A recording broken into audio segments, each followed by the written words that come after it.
Assalamualaikum warahmatullahi wabarakatuh. Halo teman-teman, perkenalkan nama saya Evolusi Amelia dengan NIM 211527 dari kelas RA6 Fakultas Manajemen Konsep manajemen SDM, pengertian manajemen sumber daya manusia. Sumber daya manusia meliputi segala potensi, keterampilan, pengetahuan, dan kemampuan yang dimiliki oleh individu dalam organisasi atau masyarakat. Sedangkan manajemen sumber daya manusia atau biasa disingkat dengan MSD maupun ilmu atau antara peran sumber daya dalam hal ini bisa disebut juga sebagai tenaga kerja yang dimiliki oleh individu agar dapat digunakan dengan efektif. Tujuan untuk mencapai output yang diinginkan pada suatu organisasi atau masyarakat.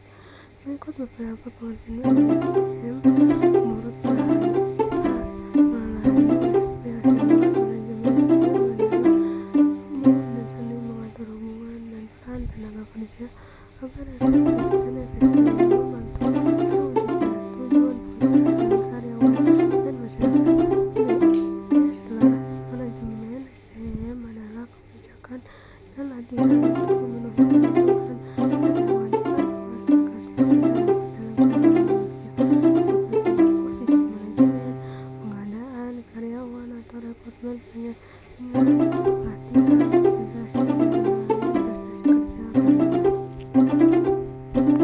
Pendekatan sumber daya manusia. Individu dalam organisasi memiliki perasaan yang harus dipertimbangkan dan merupakan unsur penting untuk memenuhi tujuan organisasi. Pendekatan sumber daya manusia menekankan pada aspek kognitif yang melekat dalam diri karyawan untuk membentuk pemikiran dan ide, terus memperlakukan karyawan dengan baik dalam pekerjaan serta memenuhi kebutuhan karyawan akan penghargaan dan kualifikasi diri, maupun menciptakan iklim organisasi kepuasan dan aktivitas kerja. Kebutuhan tingkat tinggi terpenuhi melalui desain pekerjaan, gaya manajemen, dan faktor organisasi lainnya. Ketika kebutuhan tingkat tinggi ini terpenuhi, karyawan menjadi lebih bahagia. Ketika karyawan lebih bahagia, maka berpotensi lebih produktif. Karakteristik pekerjaan dapat berfungsi sebagai faktor penentu motivasi. Meskipun aspek pekerjaan dan motivasi dapat bervariasi tergantung situasi dan keterampilan talenta diri seseorang. Motivasi lain bagi sebagian besar individu agar bekerja keras adanya imbalan finansial atau ancaman hukum serta adanya pengaruh organisasi maupun penghargaan sebagai individu secara kolektif. Selanjutnya, perkembangan fungsi dan lingkup audit. Pengertian audit.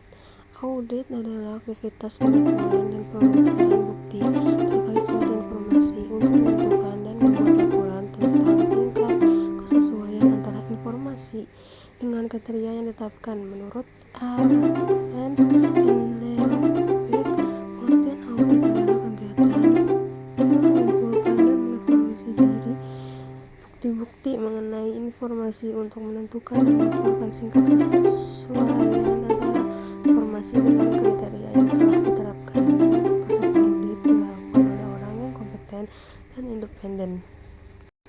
Audit dapat dilakukan dalam beberapa situasi, diantaranya yang pertama ketika dirasa perlu oleh manajemen pajak, yang kedua ketika suatu kekuatan internal yang memaksa untuk dilakukan suatu peninjauan, yang ketiga ketika seseorang manajer baru yang merasa bertanggung jawab atas bidang sumber daya manusia, yang keempat ketika suatu perusahaan yang signifikan dalam suatu dunia usaha yang memaksa untuk melakukan konsiderasi ulang manajemen SDM, yang kelima ketika suatu keinginan spesialis SDM untuk meningkatkan praktik dan sistem sumber daya manusia perusahaan.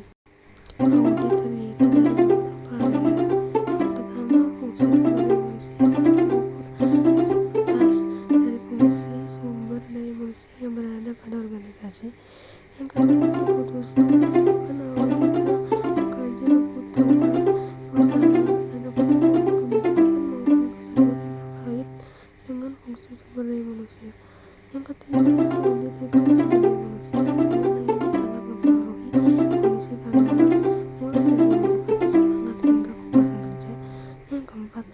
strategi kepuasan sangat penting dikarenakan strategi perusahaan menentukan keunggulan dalam bersaing di pasar. Audit internal dan eksternal. Audit internal adalah proses yang dilakukan oleh auditor yang merupakan karyawan perusahaan.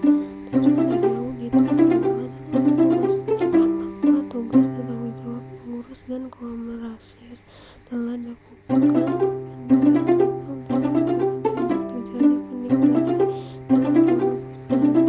Selanjutnya, audit eksternal. Audit eksternal adalah proses audit dilakukan oleh pihak eksternal perusahaan seperti kantor akuntan publik (KAP) atau Badan Pengawasan Keuangan (BPK). Tujuan dari audit eksternal adalah untuk memberikan pendapat atau opini independen mengenai laporan keuangan suatu entitas apakah laporan tersebut disajikan secara wajar sesuai dengan prinsip akuntansi yang berlaku umum. Selanjutnya, konsep audit sumber daya manusia. Pengertian audit sumber daya manusia. Audit sumber daya manusia merupakan suatu proses sistematik dan formal yang didesain untuk mengukur biaya dan manfaat keseluruhan program manajemen sumber daya manusia dan untuk membandingkan efisiensi dan efektivitas keseluruhan program manajemen sumber daya manusia tersebut dengan kinerja organisasi di masa lalu, kinerja organisasi lain yang dapat dibandingkan efektivitas dan tujuan organisasi. Merupakan suatu proses sistematik dan formal untuk mengevaluasi kompatibilitas fungsi sumber daya manusia dengan tujuan dan strategi implementasi berbagai fungsi SDM, kebijakan dan prosedur SDM, serta kinerja setiap program SDM. Manfaat dan tujuan audit sumber daya manusia. Manfaat audit mengidentifikasikan kontribusi satuan kerja. Yang kedua, memperbaiki citra satuan kerja. Yang ketiga, kejelasan tugas dan tanggung jawab satuan kerja. Yang keempat, mendorong penerapan kebijakan yang seragam. Yang kelima, membentuk penelitian informasi yang terungkap. Tujuan audit: yang pertama, menilai efektivitas sumber daya manusia. Yang kedua, mengenal aspek-aspek yang masih dapat diperbaiki. Yang ketiga, mempelajari aspek-aspek tersebut secara mendalam. Yang keempat, menunjukkan kemungkinan perbaikan dan membuat rekomendasi untuk melaksanakan perbaikan tersebut. Tahap-tahap audit SDM. Tahap-tahap audit SDM meliputi perencanaan audit sumber daya manusia, pelaksanaan audit sumber daya manusia, pelaporan dan tindak lanjut audit sumber daya manusia. Indikator audit tersebut. Yang pertama, perencanaan tujuan audit. Yang kedua, perencanaan objek audit. Metode audit: mengamati kegiatan, menelaah dokumen, mengidentifikasi dan wawasan kepada sumber-sumber yang bersangkutan. Selanjutnya, menilai data-data dan fakta, menganalisis. Selanjutnya, informasi, temuan-temuan audit dan rekomendasinya, penyusunan hasil pemeriksaan, dan terakhir penyampaian laporan audit yang dihasilkan. Perencanaan audit sumber daya manusia. Definisi perencanaan audit SDM. Perencanaan audit SDM adalah proses yang struktur untuk mengevaluasi dan mengaudit sistem manajemen sumber daya manusia SDM suatu organisasi. Tujuan utamanya adalah untuk memastikan bahwa praktik manajemen SDM organisasi sesuai dengan kebijakan, prosedur, peraturan, dan standar yang berlaku. Pentingnya perencanaan SDM. Perencanaan audit memiliki beberapa kepentingan yang sangat penting bagi sebuah organisasi. Yang pertama, memastikan kepatuhan hukum. Yang kedua, meningkatkan efisiensi operasional. Yang ketiga, meningkatkan produktivitas karyawan. Keempat, mengurangi risiko organisasi. Yang kelima, meningkatkan kepuasan karyawan. Tujuan perencanaan audit. Tujuan dari perencanaan audit SDM adalah untuk memastikan bahwa manajemen sumber daya manusia dan guru SDM suatu organisasi dijalankan secara efisien, efektif, dan sesuai dengan kebijakan, prosedur, peraturan, serta standar yang berlaku. Tanggung jawab tim audit. Kepatuhan memastikan bahwa audit dilakukan sesuai dengan standar audit yang berlaku dan kebijakan organisasi terkait keberhasilan menjaga kerahasiaan informasi yang dikumpulkan selama proses audit, termasuk data karyawan dan informasi sensitif lainnya. Berkomunikasi dengan anggota departemen terkait lainnya secara efektif untuk memastikan pemahaman yang tepat tentang tujuan ruang lingkup dan temuan audit. Selanjutnya, berkolaborasi dengan tim SDM dan pemangku kepentingan lainnya untuk memahami konteks organisasi dan mendapatkan wawasan yang diperlukan untuk melakukan audit dengan efektif. Kepemimpinan menunjukkan kepemimpinan dalam memandu tim audit, mengelola konflik, dan memastikan proses audit dengan lancar. Materi selanjutnya, pengelolaan departemen audit. Pengelolaan departemen audit internal merupakan aspek yang krusial dalam struktur tata kelola organisasi saat ini. Dalam hal ini, departemen ini sendiri bertanggung jawab untuk memastikan bahwa segala operasi dan aktivitas organisasi berjalan sesuai dengan standar dan ketetapan yang berlaku, serta mengidentifikasi atau memantau semua kemungkinan risiko yang akan terjadi. Dalam era globalisasi dan kompleksitas bisnis yang terus berkembang seperti sekarang ini, fungsi audit internal menjadi semakin penting untuk menjaga integritas dan transparansi operasional serta keuangan perusahaan. Audit internal bukan hanya sekedar alat untuk memiliki kebijakan, tetapi juga berfungsi sebagai mitra strategi manajemen dalam meningkatkan efisiensi dan efektivitas operasional. Apa itu pengelolaan? Menurut Nugroho 2003 mengumumkan bahwa pengelolaan merupakan istilah yang dipakai dalam ilmu manajemen. Secara etimologi, istilah pengelolaan berasal dari kata kelola dan biasanya merujuk pada proses mengurus atau menangani sesuatu untuk mencapai tujuan tertentu. Tujuan pengelolaan adalah agar segenap sumber daya yang ada seperti sumber daya manusia, peralatan, sarana yang ada dalam suatu organisasi dapat digunakan sedemikian rupa sehingga dapat menghindarkan dari segenap pemborosan waktu, tenaga, dan materi guna mencapai tujuan yang diinginkan. Fungsi pengelolaan menurut Harry Fayol mengemukakan ada 5 fungsi pengelolaan, antara lain planning perencanaan organisasi perorganisasian, kemudian pemberian perintah, selanjutnya koordinatif pengkoordinasian, selanjutnya controlling pengawasan. Materi selanjutnya kuesioner audit SDM. Pengertian kuesioner audit. Kuesioner audit adalah daftar pertanyaan yang dirancang untuk mengumpulkan informasi dari responden mengenai berbagai aspek operasional dan keuangan organisasi. Pertanyaan ini dirancang untuk mengevaluasi sistem pengendalian internal, keputusan terhadap peraturan, dan potensi risiko yang mungkin ada dalam proses operasional perusahaan. Audit manajemen seringkali disamakan dengan audit operasional. Lingkup audit SDM terdiri dari 3 aspek utama, yaitu yang pertama, Human Resources Development atau dalam kurung HRD, Human Resources Management dalam kurung HRM, dan Human Resources Information System dalam kurung HRIS. Tujuan kuesioner: mengumpulkan informasi, mendapatkan data yang diperlukan untuk mengevaluasi kinerja, kepatuhan, dan efektivitas sistem pengendalian internal. Mengidentifikasi risiko: menemukan area yang berpotensi memiliki risiko tinggi seperti kecurangan atau kesalahan dalam laporan keuangan.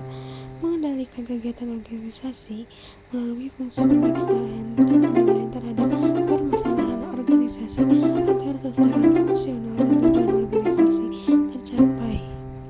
Pengelolaan SDM di suatu perusahaan atau salah satu unit kerjanya untuk mendapatkan gambaran sejauh mana dukungan aktivitas tersebut pada pelaksanaan strategi organisasi dan 3 aspek utama sebagai berikut. Yang pertama, lingkup audit SDM, yang kedua lingkup audit HRM, yang ketiga lingkup audit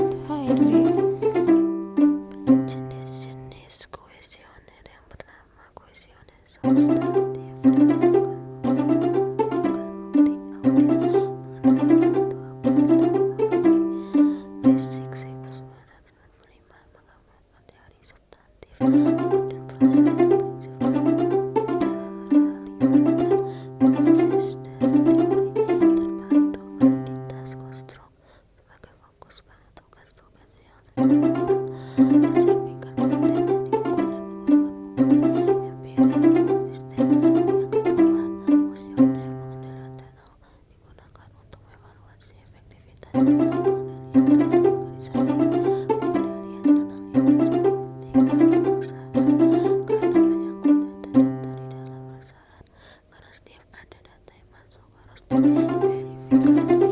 Materi selanjutnya kode etika audit, pengertian dan tujuan kode etika. Kode etika pada prinsipnya merupakan sistem dari prinsip-prinsip moral yang diperlukan untuk kelompok profesi yang sesuai bersama. Kode etika suatu profesi merupakan ketentuan perilaku yang harus dipatuhi oleh setiap mereka yang menjalankan tugas profesi tersebut, seperti dokter, pengacara, polisi, akuntan, penilai, dan profesi lainnya. Kepercayaan masyarakat dan pemerintah atas pekerja begitu menentukan oleh keahlian, independen, serta integritas moral atau kejujuran para auditor dalam menjalankan pekerjaannya.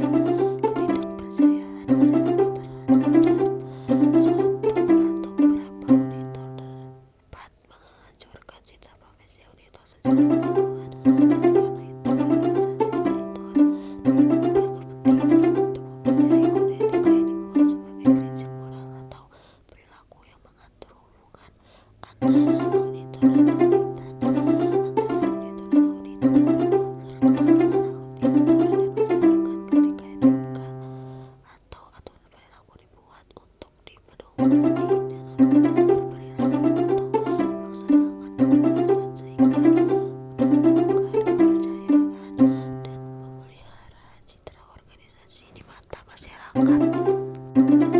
Norma audit. Dalam menyusun norma-norma ini hendaknya telah dipertimbangkan mengenai perkembangan berikut: manajemen lebih tanggung jawab atas efektivitas sistem pengendalian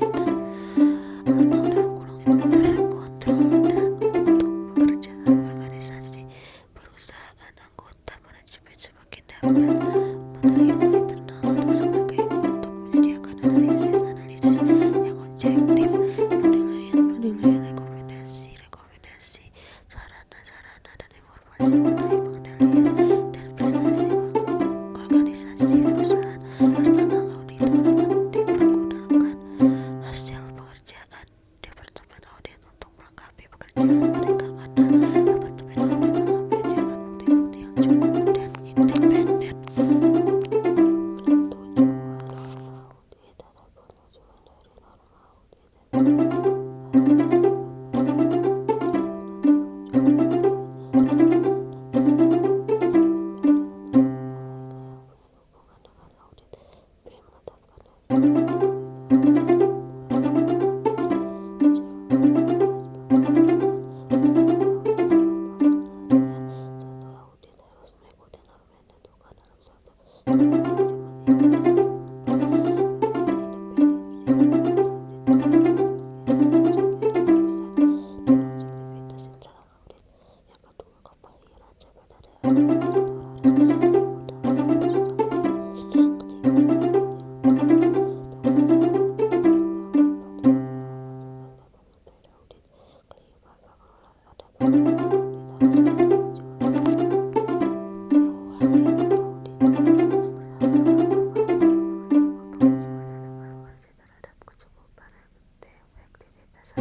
usaha, dan kualitas manajemen dalam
Prospek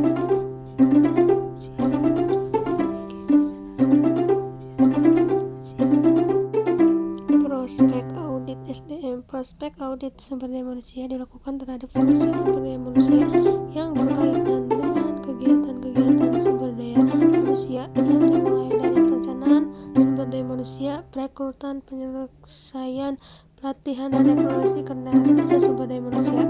Handoko 2017. Prospek audit itu sendiri terdiri dari yang pertama, strategi perusahaan, yang kedua, audit strategi kerjasama, yang ketiga, audit fungsi SDM, yang keempat, kepuasan kerja, yang kelima, prospek audit SDM di masa mendatang.